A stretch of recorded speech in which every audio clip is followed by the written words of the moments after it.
Se nasc cu jumătate de inimă, cu stomacul în afara abdomenului sau cu 2 organe genitale. Nu este un scenariu de groază, e o realitate cruntă în care trăim. În ultimii ani, tot mai mulți copii vin pe lume cu malformații congenitale extrem de grave, cele mai frecvente fiind viciile cardiace. Medicii fac totul ca să-i scape cu viață, dar nu întotdeauna le stă în puteri.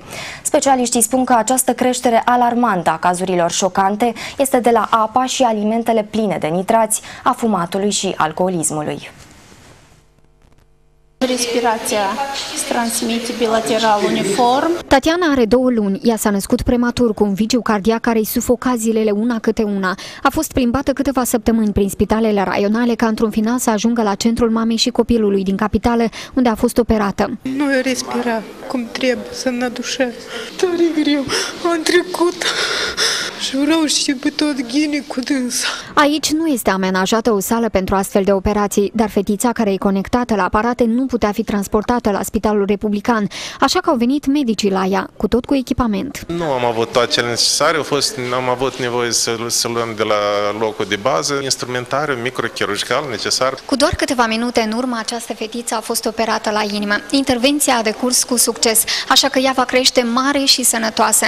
Medicii spun însă că dacă ea nu ar fi fost operată, atunci ar mai fi avut de trăit doar câteva zile. Medicii spun că viciile cardiace sunt cea mai frecventă malformație congenitală în Moldova, iar numărul lor a crescut alarmant în ultimii ani. În Republica Moldova se nasc anual în jur de 665 de copii cu diverse malformații cardiace congenitale. Dacă la început efectuam câte 70-80 de operații, acum vedeți, am efectuat 305 operații și nu putem cuprinde toți copiii care necesită operație.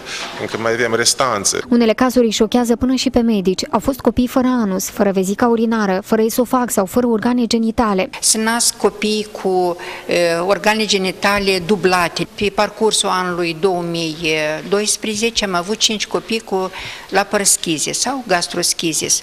Asta este o anomalie care se caracterizează prin lipsa peretelui abdominal și exteriorizarea a intestinilor, a ficatului, a stomacului, în afara copilului. În clinica de chirurgie am găsit toate locurile ocupate. Un copil cu un plămân găurit. Unul din plămâni este sub formă de chiste. Fără operație are șansă la viață copilul? Nu prea. Altul cu o malformație complicată a căilor biliare. Это патология, которая требует на данный момент только пересадки печени.